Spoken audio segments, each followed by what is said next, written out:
You lent them money again. They said they'd pay you back this time. They won't. Your phone buzzes. It's your friend. The one who always has an idea, always has a plan, always has a reason why you should spend money you don't have on something that won't matter by next week. And you already feel it before you even read the message. That pull, that pressure, that quiet voice that says don't be cheap, don't be boring, don't be the one who says no. So you go, the dinner you can't afford, the round you shouldn't buy, the bill you split evenly, even though you ordered water and they ordered everything. And on the way home, you check your account. The number is lower than it was this morning. Again, you tell yourself, it's fine. Just this once. You'll start again tomorrow. But tomorrow comes and someone else needs something. Your family member asks for a loan. Your partner wants the upgrade. Your circle expects you to keep up. And you do. Because not keeping up feels like falling behind. Because saying no feels like being selfish. Because being responsible with money feels somehow like being alone. So you give, you stretch, you spend, and your savings account stays exactly where it was 6 months ago. Stuck at zero. Not because you're bad with money, but because everyone around you is, here's what no one tells you about that. It's not an accident. It's not bad luck. It's something psychologists call social norming. Your environment shapes what you believe is acceptable.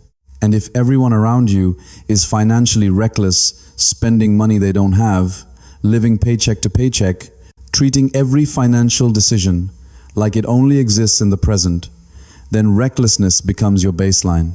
You stop questioning it. You stop challenging it. You just accept it as how life works. Saving feels extreme. Investing feels risky. Living below your means feels like deprivation. Not because any of those things are true, but because no one around you is doing them. So when you try to break the pattern, you don't just feel different. You feel wrong. Like you're the problem. And then the comments start. You bring lunch from home, they say you're acting rich. You skip the trip, they say you're no fun anymore. You mention investing, they roll their eyes. And slowly, without realizing it, you stop talking about your goals. You stop mentioning the plan. You keep your ambition quiet because ambition makes people uncomfortable. Psychologists call this crab mentality. When one crab tries to climb out of the bucket, the others pull it back in. Not out of cruelty, but because if they can't get out, why should you? Your financial progress isn't just inconvenient to them. It's threatening. It's a mirror, a reminder that they could be making different choices. But they're not. So instead of looking at themselves, they look at you. And they pull. With jokes, with guilt, with the subtle, constant pressure to prove you're still one of them. But here's what sits underneath all of that. The real reason you keep saying yes. The real reason the pull works every single time. It's not weakness. It's not a lack of discipline. It's something much older than that. Somewhere early in a home, in a friendship, in a moment you probably can't even name, you learned that belonging required sameness. That if you rose above the people you loved, you risked losing them. That success was a kind of betrayal. And money became the measuring stick for how far you drifted. So every time you say no to the dinner, you're not just protecting your budget. You're risking the relationship. You're risking the belonging. You're risking the quiet comfort of being understood by people who have known you your whole life. And that terror, the terror of being financially responsible in a circle that has nothing to do with money. It has everything to do with love, with loyalty, with the deep human fear of being left behind by the people you were trying to leave behind financially. That's the wound underneath the empty savings account. Not laziness, not ignorance. Fear of outgrowing the room, and the people in that room know it. Not consciously, but they feel it. They sense that your discipline is a threat to the story they've been telling themselves. The story that says wealth is luck. That people like us don't get ahead. That trying is pointless. And when you start proving that story wrong, when you start saving, planning, saying no, you break their narrative, So they respond the only way they know how. They guilt you. They call you selfish. They treat your financial stability like it's less important than their immediate comfort. They borrow money and never pay it back. They lean on you in every financial emergency, but disappear when you need support. And you let it happen, not because you're naive, but because you've been taught that loyalty means sacrifice. That love means never saying no. That being a good person means being available financially, emotionally, completely, no matter the cost. But loyalty without limits isn't loyalty. It's slow self-destruction dressed up as devotion. Here's the part that's hardest to hear. The people around you are not the only reason you're stuck. You are, because you've had the choice this whole time. Every dinner, every loan, every split bill, every moment you said yes, when every part of you knew the answer should have been no. That was a choice, and it's kept you exactly where you are. Not because you're incapable, but because staying broke with everyone else feels safer than building wealth alone.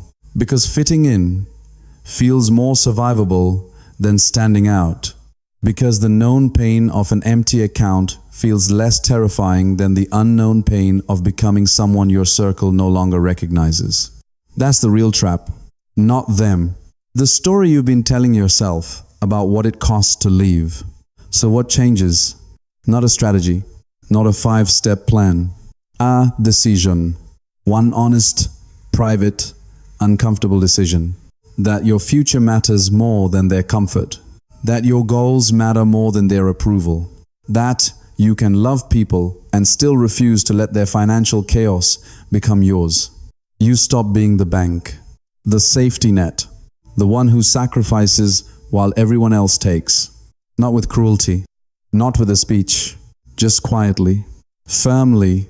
The next time someone asks for money you don't have, you say no. 2 letters, no explanation needed, no apology required. And yes, it will feel like betrayal the first time. It will feel selfish. It will feel like you're choosing money over people. But you're not choosing money over people. You're choosing your future over their avoidance of their own. There's a difference, because here's what they never celebrate. Not in your circle. The emergency fund, the paid-off debt, the investment account growing quietly in the background. These things get no likes, no congratulations, no dinner in their honor, because they're invisible. And in a world that only rewards what's visible, the car, the vacation, the designer bag, invisible wins feel like no wins at all. But invisible wins are the only ones that actually change your life. The ones that compound in silence. The ones that nobody sees until one day, years from now, the gap between your life and the lives of the people who laughed at your lunch from home becomes impossible to ignore. That gap doesn't happen overnight. It happens in the quiet decisions. The nights you stay in, the money you don't spend, the loans you don't give, the dinners you don't go to, the belonging you trade temporarily, painfully, necessarily for a future that actually belongs to you. Some of them will evolve. When they see you succeed, some of them will start asking questions. They'll wonder how you did it.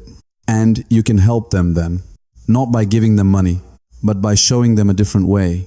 A way that doesn't require staying broke to stay loyal. But until they're ready, you have to protect yourself. You have to choose yourself, even when it feels lonely, even when it feels like betrayal, even when the people who used to feel like home start to feel like a version of your life you're outgrowing. Because the version of you that builds wealth doesn't look like the version of you that keeps everyone comfortable. You cannot be both.